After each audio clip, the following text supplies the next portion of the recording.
Hello anime lovers, स्वागत है आपका वाइपर एनीमे एक्सप्लेन चैनल पर। और आज हम देखेंगे अटैक ऑन टाइटन सीजन 4 के एपिसोड नंबर 21 को। अगर आपने पिछले एपिसोड्स अभी तक नहीं देखे हैं तो पहले उन्हें जरूर देख लीजिए, उनकी लिंक आपको डिस्क्रिप्शन में मिल जाएगी। आज के एपिसोड में हमें फाउंडर ईमिर के बारे में पता चलेगा और ये भी पता चलेगा कि एरन का प्लान क्या है। तो चलिए अब शुरू करते हैं इस होश उड़ा देने वाले एपिसोड को, जिसका नाम है from you 2000 years ago। Episode की शुरुआत ठीक वहीं से होती है जहां पिछला एपिसोड खत्म हुआ था। हमने देखा था कि ग्रीशा फ्रीडा राइस की फैमिली को नहीं मारना चाहता था, लेकिन फिर एरन ग्रीशा को अपनी आवाज सुनाकर उसे मैनिपुलेट करता है और ग्रीशा एरन की बात मानते हुए टाइटन में बदल जाता है। फ्रीडा भी फाउंडिंग टाइटन बन जाती है और दोनों में फाइट होती है, लेकिन ग्रीशा फ्रीडा को हराकर उसे खा जाता है और फाउंडिंग टाइटन को इनहेरेंट कर लेता है। इसके बाद ग्रीशा रोड राइस के पूरे परिवार को भी कुचल के मार देता है। थोड़ी देर बाद ग्रीशा अपने टाइटन से बाहर निकलता है। दोस्तों, अब हम इस एओटी के टाइम ट्रेवल को थोड़ा समझ लेते हैं। असल में यहाँ पर कोई टाइम ट्रेवल नहीं हुआ है। ज़ीक एरन को सिर्फ ग्रीशा की मेमोरीज ही दिखा रहा था कि उसने पैराडाइस पर आने के बाद क्या क्या किया। मतलब बेसिकली वो ग्रीशा की लाइफ को एक मूवी की तरह देख रहे थे। वो पास्ट के साथ छेड़छाड़ नहीं कर सकते और कोई भी उन दोनों को देख या सुन नहीं सकता। अब क्योंकि अटैक टाइटन की ये पावर है कि वो फ्यूचर मेमोरीज की झलक देख सकता है, तो इस समय पर एरन ने ग्रीशा को बस मेमोरीज ही भेजी थी। एरन प्रेजेंट में ये सब बातें बोल रहा था और ये मेमोरीज पास्ट में ग्रीशा को दिखाई दे रही थी। उन दोनों में डायरेक्ट कोई बात नहीं हुई। यही चीज ज़ीक के साथ हुई है। जब भी एरन ग्रीशा के पीछे खड़ा होता था तो ग्रीशा एरन की नजरों से ज़ीक को देख पा रहा था। अब एरन ने ग्रीशा को फ्यूचर के बारे में सब कुछ नहीं दिखाया है। ग्रीशा बस यही जानता है कि वॉल टूटेगी, लेकिन कब और उसमें उसकी वाइफ कार्ला बचेगी या नहीं, इसकी जानकारी ग्रीशा को नहीं है। लेकिन ग्रीशा को पता था कि एरन और ज़ीक फ्यूचर में उसकी लाइफ को जरूर देखेंगे, इसीलिए वो बोलता है कि ज़ीक तुम भी यहीं होंगे। और क्योंकि एरन ग्रीशा के ठीक पीछे खड़ा था तो ग्रीशा एरन की मेमोरीज में ज़ीक को अपने सामने खड़ा देखता है। ग्रीशा रोते हुए ज़ीक से माफी मांगता है एक बुरा पिता होने के लिए। ये सब देख ज़ीक की आंखों में भी आंसू आ जाते हैं। फिर ग्रीशा बोलता है कि तुम्हें एरन को रोकना होगा, वो कुछ भयानक करने वाला है। और इसके बाद ये दोनों वापस पाथ्स में आ जाते हैं जहां एरन अभी भी चेन से बंधा हुआ है। एरन ज़ीक से कहता है कि हमने वो पार्ट तो देखा ही नहीं जब मैंने अपने फादर को खाया था। ज़ीक हैरानी से बोलता है, मतलब तुमने फादर को उकसाया था वॉल्स के राजा से लड़ने के लिए? तुमने अटैक टाइटन से ग्रीशा को वही मेमोरीज भेजी जो तुम चाहते थे। फादर को पता था कि वो फाउंडिंग टाइटन का यूज नहीं कर पाएंगे, लेकिन फिर भी उन्होंने फाउंडिंग टाइटन को चुराया ताकि बाद में वो तुम्हें मिल जाए। एरन बोलता है कि तुम्हारा शुक्रिया भाई, तुम मुझे फादर की मेमोरीज में लेकर गए, तभी ये पॉसिबल हो पाया। 4 साल पहले जब एरन ने हिस्टोरिया के हाथ को किस किया था तब उसने अपने ही फ्यूचर को ग्रीशा की मेमोरीज में देखा था। वो तभी से जानता है कि उसके कहने पर ही ग्रीशा ने रोड राइस की फैमिली को मारा था। साथ ही एरन ने फ्यूचर की कुछ और चीजें भी देखी थी और इसी मूवमेंट के बाद से एरन पूरी तरह से बदल गया था।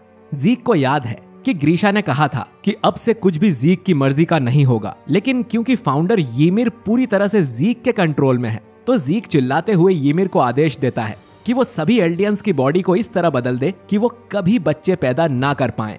ये सुनकर ईमिर मुड़ जाती है और कोऑर्डिनेट की तरफ जाने लगती है। ज़ीक एरन से कहता है कि फादर तुम्हारी बातें मानकर बहुत पछता रहे थे। मुझे नहीं पता तुमने अपना कौन सा फ्यूचर देखा है, लेकिन मैं जानता हूँ कि तुमने सब कुछ नहीं देखा। जैसे कि तुम ये नहीं जानते कि पाथ्स में तुम फाउंडर ईमिर की पावर्स का यूज नहीं कर सकते।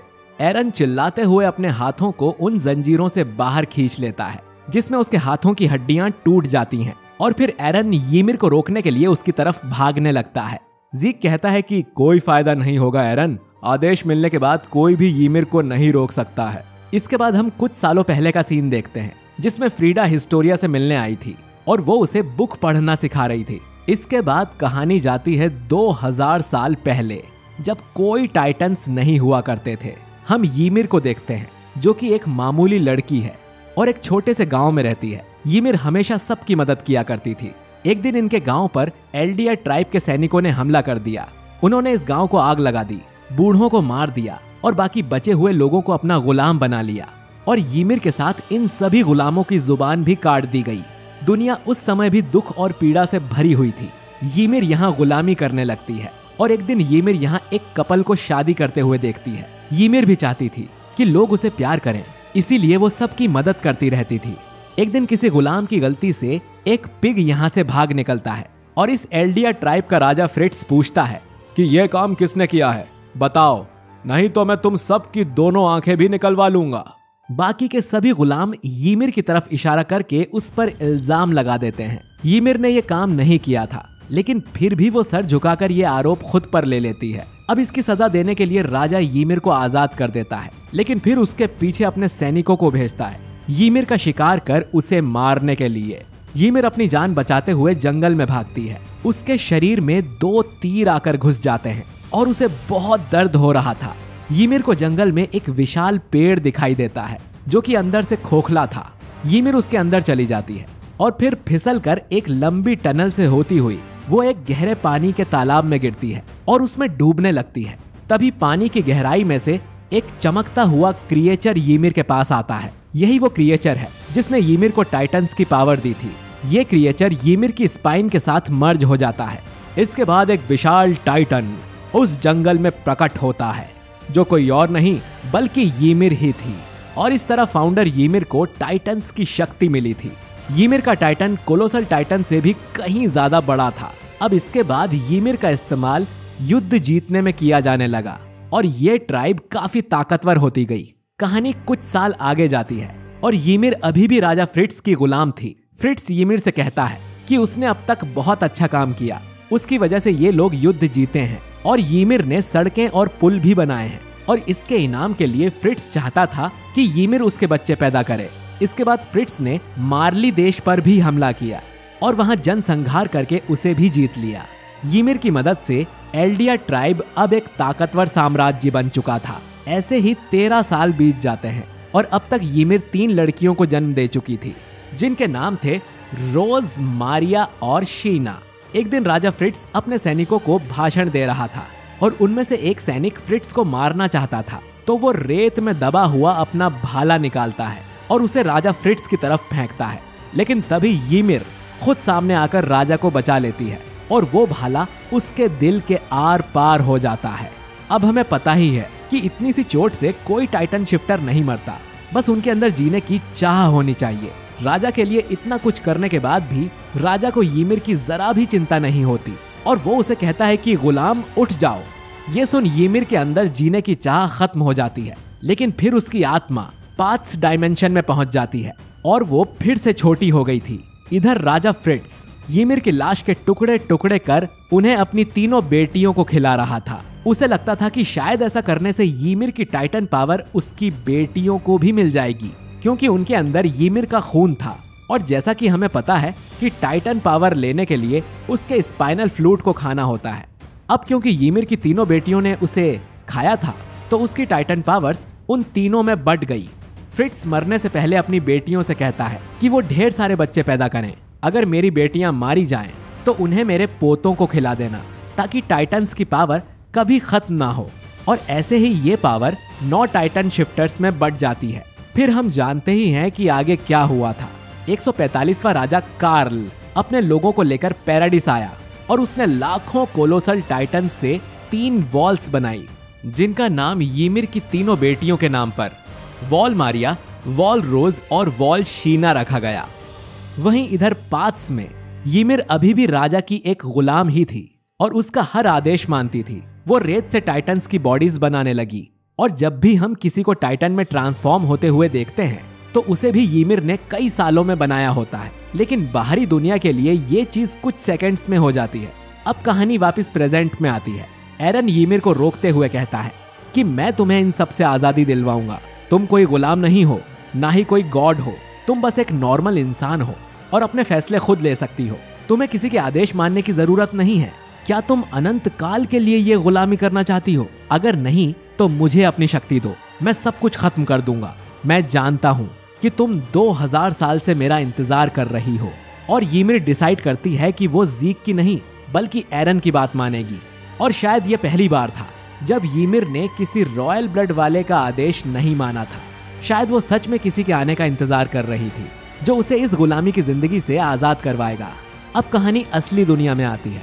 जहां अब तक 1 सेकंड भी नहीं बीता था, और वही क्रिएचर एरन की स्पाइन से निकलकर उसके हेड से कनेक्ट हो जाता है। मतलब ymir ने एरन को फाउंडिंग टाइटन की पूरी शक्ति दे दी है और एरन बिना वक्त गवाए फाउंडिंग टाइटन में ट्रांसफॉर्म होने लगता है और इसी के साथ वो रंबलिंग भी शुरू कर देता है।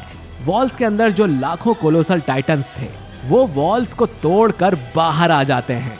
हम एरन के फाउंडिंग टाइटन को भी देखते हैं जो कि काफी अजीब हड्डियों के ढांचे जैसा लग रहा था। इसका कारण उसका कटा हुआ सिर हो सकता है। अगर एरन की बॉडी बिल्कुल ठीक होती तो वो फ्रीडा और ymir की तरह एक नॉर्मल फाउंडिंग टाइटन बनता और एरन का टाइटन अब तक के टाइटन्स में सबसे बड़ा है। ये सब देख आर्मिन मिकासा से कहता है कि एरन ने कर दिखाया, उसने फाउंडर की शक्ति को हासिल कर लिया और हम जीत गए। हमारे प्लान के हिसाब से अब एरन रंबलिंग से मार्ली में इकट्ठा हुई दुनिया भर की सेना को कुचल देगा। लेकिन जब ये दोनों पीछे मुड़कर देखते हैं तो इनके होश उड़ जाते हैं, क्योंकि एरन ने न सिर्फ शिगांशिना के बल्कि तीनों वॉल्स के कोलोसल टाइटन्स को जगा दिया था। आर्मिन को समझ नहीं आता कि सिर्फ मार्ली को तबाह करने के लिए एरन सभी कोलोसल टाइटन्स को क्यों ले जा रहा है, और तभी अचानक ये दोनों भी पाथ्स में चले जाते हैं। असल में एरन कोऑर्डिनेट का यूज कर दुनिया भर के एल्डियंस को एक मैसेज देता है। हम यहाँ पर सभी एल्डियंस को देख पाते हैं। एरन कहता है कि मेरा नाम एरन येगर है, मैं फाउंडिंग टाइटन की पावर को यूज कर तुम सभी को कुछ बताना चाहता हूँ। मैंने पैराडाइस आइलैंड के सभी कोलोसल टाइटन्स को आजाद कर रंबलिंग शुरू कर दी है। मेरा लक्ष्य है कि मैं पैराडाइस आइलैंड के लोगों की रक्षा करना चाहता हूँ, क्योंकि उस जगह मैं पैदा हुआ था। लेकिन पूरी दुनिया के लोग एल्डियंस से नफरत करते हैं और इन्हें मिटा देना चाहते हैं, लेकिन मैं ऐसा नहीं होने दूंगा। मैं इन कोलोसल टाइटन से पूरी दुनिया को जलाकर राख कर दूंगा। पैराडाइस आइलैंड के लोगों के अलावा इस दुनिया में कोई भी जिंदा नहीं रहेगा। मैं तब तक नहीं रुकूंगा जब तक इस दुनिया से उसके दुश्मनों का नामो निशान ना मिटा दूं। और ये एपिसोड यहीं पर खत्म हो जाता है। तो दोस्तों, कई लोगों ने ये अंदाजा लगा लिया होगा कि एरन का प्लान रंबलिंग से पूरी दुनिया के लोगों को मार डालने का है, और रंबलिंग का स्पॉइलर हमें ओपनिंग में ही दे दिया गया था। एरन जानता है कि जब तक एल्डियंस रहेंगे तब तक दूसरी जाति के लोग उनसे नफरत करेंगे और उन्हें मारने की भी कोशिश करेंगे। इसीलिए वो उन सबको मार देना चाहता है ताकि सिर्फ एल्डियंस ही शांति से जिंदा रहें। अब एरन का ऐसा सोचना सही है या गलत, इस पर आपके विचार कमेंट करके जरूर बताइए। दोस्तों, लंबे इंतजार के बाद रंबलिंग शुरू हो गई है और एरन इससे पूरी दुनिया को कुचलने वाला है। अब क्या बाकी के कैरेक्टर्स एरन के इस नरसंहार में उसका साथ देंगे? अगर नहीं तो वो एरन को आखिर कैसे रोकेंगे? मुझे तो नहीं लगता कि अब पूरी दुनिया मिलकर भी एरन को रोक सकती है। खैर, जो भी होगा हमें आने वाले एपिसोड्स में पता चल ही जाएगा। आप इस एपिसोड को 10 में से कितने नंबर देंगे, कमेंट करके बताइए।